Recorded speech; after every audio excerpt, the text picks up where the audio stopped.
嗨，大家好，我是坦平叔，今天是2025年12月18號。這一期啊，咱們聊一個熱點話題啊，這是關於上海一位蔣女士的這個不幸的故事啊。這個家住上海虹口區的46歲的蔣女士啊，她是這麼一個人物，父母早逝，她本人未婚無子女，身邊啊沒有一個近親，就是父親這邊他自己恐怕也沒有兄弟姐妹，然後父親這邊呢，還有母親這邊呢也沒有什麼親戚。事情就這麼巧啊，就這樣的一個蔣女士啊，她10月份的時候啊，突然向公司請假，說自己頭暈不舒服，無法行動。結果還是她的同事啊覺得不妙啊，然後就去了她家上門查看，發現這個蔣女士啊狀況不好，趕緊把她送到醫院，診斷出啊是腦出血的症狀，需要進行手術。手術呢需要家屬簽字，大家都知道啊，手術一要手術費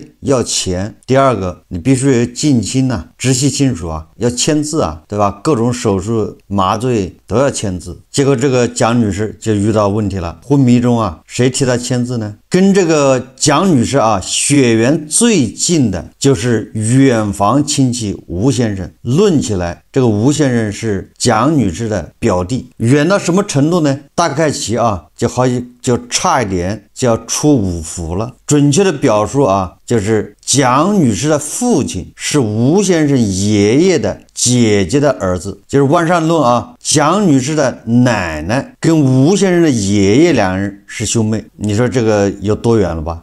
一般的，对吧？像這種關係都很少走動了。但是他們家啊，春節的時候啊，恐怕還在一起聚一下，這些老輩的親戚啊，也就是在這個春節期間，恐怕能見上一面，那大概其實認識。畢竟前不久，對吧？廣西那個亮正節啊，大家還有印象嗎？亮正節呢，人家還沒出五福的吧，那親戚還挺近的，差點都打起來了。所以你看他這個關係都多遠，這個是唯一啊為蔣女士啊出頭，對吧？稍微近一點的這個親屬。這個蔣女士啊，她父親這邊的親戚就是她的姑姑啊，今年4月份在蘭州啊已經去世了。然後她母親這邊的親戚呢，就是一個舅舅，對吧？也就是蔣女士的舅舅啊，他也是早就去世了。所以說啊，這個蔣女士身邊啊沒有什麼更親的、更近的親戚，所以導致個什麼情況呢？就是所有人都想幫她啊，但是幫不了她，沒人替她能簽字。這個蔣女士啊，46歲，這麼多年的工作啊，她銀行卡裡是有存款的，而且這個蔣女士還買了醫療保險，還有什麼重疾險，她還有商業保險，可以說啊，對她自身的健康啊，她還是很重視的。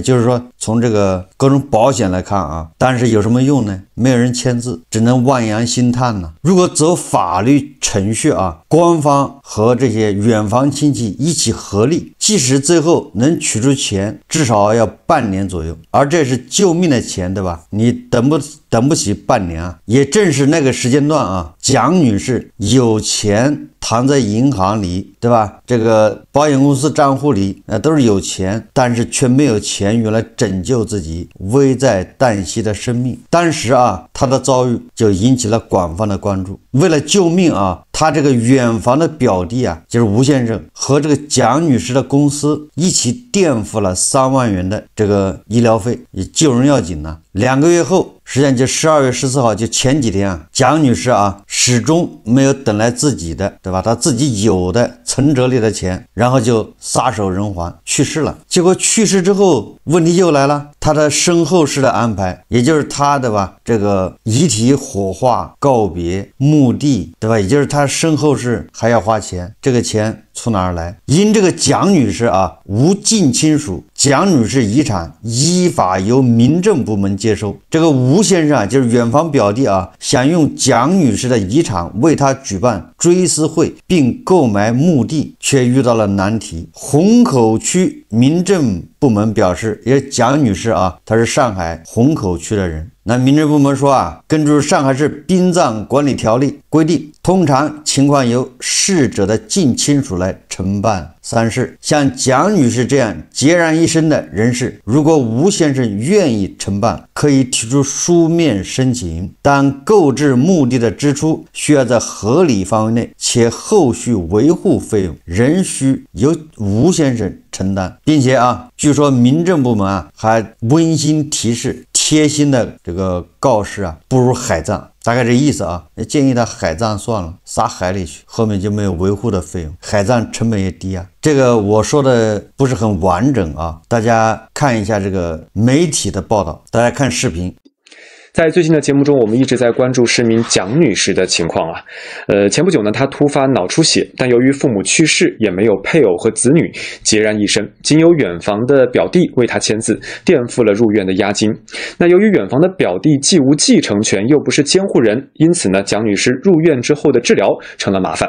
按照民法典的規定，在沒有直系親屬的情況下，屬地的居委或者民政部門可以成為繼承人和監護人。為此呢，邮电居委在法院監護指定流程還沒有走完的情況下，以臨時監護人的身份為蔣女士簽字，以便於後續的治療。然而，正當大家都以為蔣女士能夠早日康復的時候，不幸的消息傳來了。在昨天，也就是14號的上午，她的表弟吳先生告訴我们說，蔣女士去世了。由于属地居委還沒有正式獲得蔣女士的監護權，那麼她的喪葬事宜該怎麼樣處理，就成了新的矛盾點。我們接下來先來聽一聽吳先生和蔣女士生前好友的表述，來了解一下相關的情況。我們一起來聽。因為星期一他們說第二次手術之後平穩了，符合轉院的一個要求了，然後星期一的時候我們接到居委的通知，說已經轉到2級康護養老院去了，在嘉定南翔。然後那我們也很開心嘛，因為既然能夠轉院，就是表示情況好轉，然後也符合轉院的要求了對於後續的一個康復和病情的一個發展都是向好的方面去的，那我們也很開心。但是從星期4、星期5開始，就不斷的接到的醫院方面的告知突然心臟驟停要搶救，然後搶救了1個小時，早上大概9點多鐘就收到書記的電話和書記的消息，然後醫院方面也說已經搶救1個小時應該不行了。這個錢是他的房子、他的財產都由國家接收了，而且你們現在是他的臨時監護人，我們沒有辦法出手呀。然後他的墓地他的房產總歸要處理掉的，對吧？他說我們現在沒有權利，現在因為監護人首先他沒有申請下來，然後他過世了只能說算是遺產，他諮詢過相關律師，只有國家派還是指定的什麼遺產。那我說遺產繼承，那他的錢用在他身上也是合理的吧？我說買個墓地都有必要的吧？他說不可能的一個，國家不會頂多給他海葬。我說那你叫我們商量，我們怎麼商量？他們的錢嘛，國家肯定是要收掉的，房子國家也是要處理掉的，然後不管怎麼樣，大幾百總歸有的了。那弄個海葬也沒有墓地，也沒有追思會辦，那這個怎麼搞呢？這個想想，自己的錢已經不能用於救自己的命了，然後自己的後事還不能用自己的錢去善後，怎麼說？這個我想碰到誰都有可能想不太通。哪怕他過世了，我想他自己也沒有想到會這樣吧。人很老實的，也很誠實，對朋友多，他認可的朋友都很熱心的嘛，所以我們都是很認可他的。所以他前後就2個月，走得太突然了。我10月12號還跟他2個見面聚了一下，他就這樣走了，我們都覺得很可惜的。一方面呢，我們覺得他是有錢的，不是沒有錢。他的身後事，我覺得應該體面一點，就像你剛才說的最起碼開個追思會然後弄個墓地。然後如果真的這些都辦不到的話，我覺得以後的單身的人士，現在不是單身人士很多嘛，他們我覺得都會心涼的，记得的錢都花不到。那我的想法，我觉得這樣很不合理，以後大家就會想，既然我的錢用不到，那我就反正破罐子破摔了，對吧？我就透支用錢吧。聽到這樣一個結果，不僅讓我們感到痛心，我相信也會有朋友覺得有點擔心。那具體的情況是怎麼樣呢？相關的疑問又能得到什麼樣的解答？接下來我們就來連線正在現場的記者吳浩亮。接下來我們就來接通記者的電話。浩亮你好，給我們介紹一下你在現場了解的情況。你好，主持人、市民朋友，大家好啊！其實，在1周多之前呢，吳先生聯繫我的時候，還和我說了一下蔣女士的一些近況。那當時呢，蔣女士是已經淺昏迷狀態，而且又經歷了第2次的一個手術。那說她的情況一切都在好轉的情況下，那昨天上午呢，我們就平台上突然就接到了吳先生的反映，說蔣女士呢已經去世了。那我們也覺得很突然，我们也覺得很遺憾，也很難受。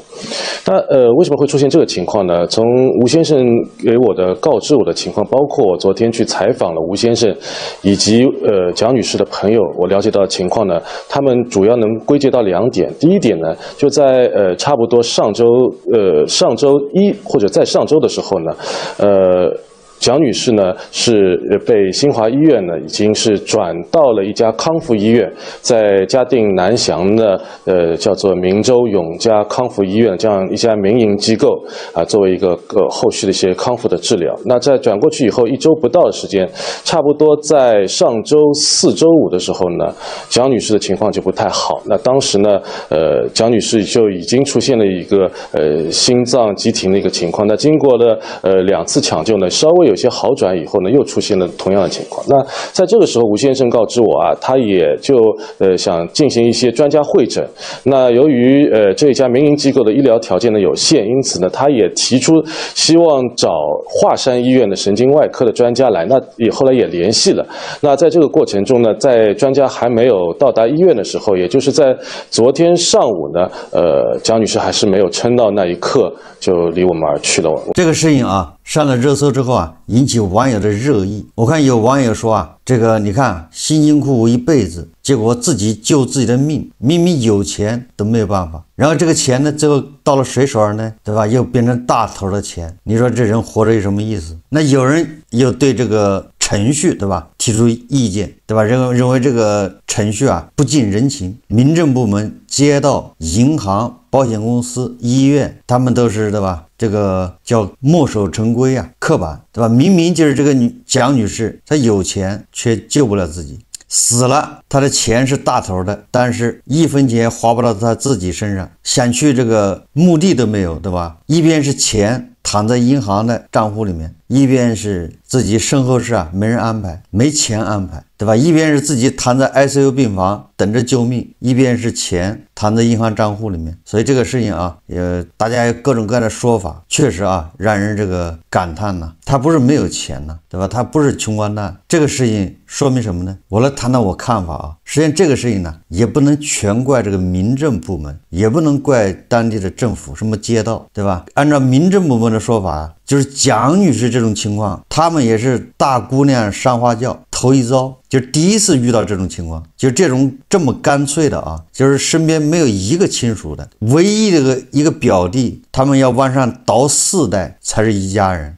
說實話啊，我也有這樣的親屬，就是說有這麼遠關係的親屬啊，就是奶奶跟別人的爺爺是兄妹，我們這叫舅爺爺。這樣的親戚說實話啊，這早就不走動了，就除了那個舅爺爺或者我奶奶啊在世的時候還走動，偶爾走動一下，對吧？自從那邊的這個舅爺爺去世，我這邊這個奶奶去世啊，那基本上就差不多是這就相當于斷了聯繫了。當然这個也跟那個路途遙遠有關係啊。我也能想象啊，就這樣的一個吳先生去替他操辦，民政部門也很難捋清楚啊。這個第一個啊，凸顯我們在這一塊，在這個也屬於社會保障啊，還是缺乏一種應對措施和人文關懷。就是如果遇到蔣女士這樣的人，我們應該怎麼辦？哎，你不能埋怨這個民政部門，因為這個事情如果說你，對吧？你說民政部门不作為，你說他怎麼作為？民政部门說了啊，這個蔣女士所有的財產並不是說直接就充公了，而是由法院來判決。什麼意思？就等着蔣女士啊，有人主張啊，他跟蔣女士有這個繼承關係，蔣女士這個財產應該是他的，那麼民政部門就作為被告，由這個主張啊權利人去法院起訴民政部門。哎，如果官司打贏了，那這個蔣女士的財產就是給這個主張的人。完了，這個蔣女士身後的事啊，比如說啊買墓地、火化以後墓地的維護，對吧？這些都由這個人他來行使，對吧？他繼承蔣女士的所有的遺產，這是這麼一個關係啊。我們反過來說啊，如果這個我們也不能怪銀行，對吧？現在電詐這麼多，你說銀行，你說你們能不能開個綠燈？銀行怎麼開綠燈？關鍵這個事情啊，他缺一個就是組織者，就是主持的人，對吧？缺一個簽字的，能擔責任的人。這個擔責任的人，顯然你說民政部門或者是街道，或者他這個遠房親戚，似乎都不太合適啊。就是遠房親戚，你怎麼證明，对吧？你跟他是親戚，萬一是騙子呢？誰負責啊？对吧？把這個蔣女士巨款取出來，完了之後拿走了，誰負責責任？銀行嗎？公安嗎？對吧？現在騙子這麼多啊，所以你看啊，他這個是一種叫制度安排上的欠缺，就沒有一套行之有效的辦法，怎麼解決像蔣女士這樣的人這個困難？蔣女士自己走了啊，她反正無所謂了，隨便你們怎麼處置，但是留下的這些，对吧？這叫人倫問題啊，社會問題困擾大家。關於銀行，對吧？咱們這樣的報道特別多啊，有的老頭老太太不能動，銀行要本人上門，那最後沒辦法，有的甚至啊也是等着錢救命啊，那家屬沒辦法把老人就抬到銀行。這個以前有個報道啊，咱們的批評這個銀行，對吧？這個叫死守規矩啊，像這種倒好辦，對吧？這個病人呢還清醒，銀行可以到 ICU 病房，对吧？搞個什麼程序去那兒辦。但是像這種病人他突然昏迷了，對不對？你說怎麼辦？你只要一開這個方便之門，就有壞人會叫什麼鑽這個漏洞。所以這個事情啊，你說來說去還是這個蔣女士啊，像這類人啊，雖然少，對吧？特例，但是遇上了也是個麻煩呢。孤身一人，真正的光杆司令呢，我們都希望遇到這種事情啊，有關部門，對吧？能夠通融，能夠特事特辦，但事實上也很難，對吧？因為這個主體責任在誰身上不知道。所以作為我們韭菜啊，我們怎麼面對這樣的事情？首先第一個啊，我們盡量避免啊成為蔣女士這樣的人。那確實啊，她非常乾脆啊，非常乾淨，一個親屬都沒有了，本人也沒結婚。如果說不好聽點啊，如果你是這樣的人，你跟蔣女士一樣，身邊沒有直系親屬，那最好早點立遺囑啊，把身後事啊授權交給誰去辦。這不是開玩笑啊，這也不是不是什麼避諱的事啊。如果你真的你跟蔣女士一樣，或者你感覺到你跟蔣女士差不多，对吧？以後一旦你昏迷啊，恐怕很難找到人第一時間負責，就是負責幫你簽字，那你就指定一個人吧，免得以後尷尬，对吧？你指望着咱們這個社會啊，把這一塊完善起來，這個不知道猴年馬月。而且啊，我覺得這種情況他也很難完善，他沒有辦法，因為救命要緊吶，對吧？這個吳先生啊，還有這個蔣女士公司還算可以，對吧？先給他墊付醫藥費，如果你以後沒人給你墊付醫藥費，那你整個的就耽誤了。這是第一個啊，所以你要跟蔣女士一樣，那你早做準備，早點指定。像蔣女士啊，這麼走的乾脆的也少，搶救了1個多月、2月，對吧？那有的你搶救過來了，變成一個，對吧？就是殘疾，你怎麼辦？植物人你又怎麼辦？对吧？就各種這種叫突發或者叫特殊情況都有，那就叫遭罪啊。第二個呢，我覺得啊，那還是咱們天天說的，還是要鍛鍊身體，關心自己身體健康。那通過這些事情啊，我們發現啊，对吧？一次又一次的說明，只有身體是自己的，身體是革命的本錢，對吧？你身體不好，不管你有錢沒錢都沒用，对吧？有錢也沒用，沒錢的更沒用啊。身體是本錢呢。我記得這個北京順義，對吧？以前有個報道啊，就順義的一個農民，他也是直接沒有自己的直系親屬，就沒有子女，對吧？一個老頭，但是他有兄弟姐妹，但是跟兄弟姐妹關係不太好，但是他跟鄰居關係好，然後他就寫了個遺囑，對吧？自己由鄰居來給他養老，然後他所有的財產，對吧？死後啊都給鄰居。這個咱們節目還報道過，是北京順義的一個農民，實際上他也沒什麼錢，結果他那地方拆遷，後來啊，就是這個老頭啊，好像養了多少年，去世了吧？按照這個他的遺囑啊，這個他的財產不就給了鄰居嗎？結果正好趕上他那地方拆拆遷，結果這個老頭的這個宅基地啊，還反正不小，拆遷一共將近有1000萬。哎，人家就死之前对吧？人家就把自己養老所有的東西委托給鄰居，生病了鄰居帶他去看，对吧？我覺得這也是個辦法啊，這是屬於這種叫未雨綢繆啊。現在啊，咱們年輕人呢，越來越多的不願意結婚，不結婚當然得沒後代的吧，沒孩子。本來啊，咱們這個90後啊，00後很多都是獨生子女啊，還有80後嘛，都是獨生子女。如果80後這個蔣女士啊，46歲，那不就是個80後嗎？差不多的吧。80後不結婚，那現在就跟蔣女士這樣，而且這樣的人會越來越多，对吧？更多的人他不結婚，加上他本來就是獨生子女，那上面就很容易啊出現像蔣女士這種情況。也就是說啊，對上海虹口区這個民政局來說啊，蔣女士是他們第一遭，以前沒碰見過這種情況。我的意思是，未来啊，像這種情況會越來越多，对吧？那實際上大家就應該引以為戒啊，早做安排。與其對吧，等到政府的這個各方面的這個保障，對吧，制度健全，你還不如自己早做準備。就蔣女士這個情況啊，她的遺產是無論如何到不了這個遠房表弟這個吳先生手上的，吳先生也只能是申請，對吧？這個蔣女士的身後事，比如說墓地，比如說什麼，你那個額度非常低，實際上大部分錢還是進了大頭。除非蔣女士啊，在她清醒的時候寫了個遺囑，說我的遺產都全部給這個表弟，身後事全委托這個表弟解決，否則的話，你說怎麼辦？天有不測風雲，人有旦夕禍福啊！正好我最近刷視頻，我看到這個安徽省有一個30歲的啊，這個健美運動員呢，而且我看他好像得了好多獎吧，是咱們健美什麼國家隊的，也是個主力啊，才30歲啊，突然就嘎了，好像是心臟問題啊。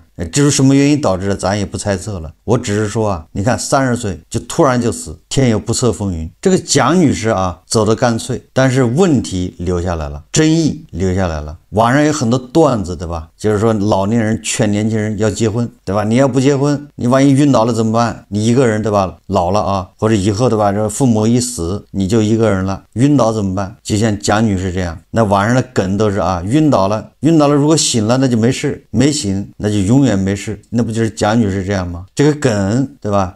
說的比較輕鬆啊，實際上你這一沒事，問題留給了後面的人。你看蔣女士是沒事了，實際上這些制度啊要完善也不難，就是看你願不願意完善，对吧？以什麼樣的態度去完善。你看現在啊，那些專家天天呼喊各種建議，搞什麼保障房，那為那些啊低收入的或者是什麼樣的人買不起那個商品房，搞保障房。那民政部门能不能搞保障墓地呢？对吧？为那些保障墓地成本肯定低吧？为那些无家可歸的，为那些對吧無主的或者無後的，對吧？就類似於蔣女士這樣的，如果你有保障墓地，那他的生意也沒什麼事了。辦法總比困難多啊，主要是看他願不願意解決，願不願意完善呢？好，這期節目啊，咱們就聊到這裡，感謝大家收看。如果喜歡我的節目，歡迎訂閱、轉發，也可以在下方留言評論，謝謝大家。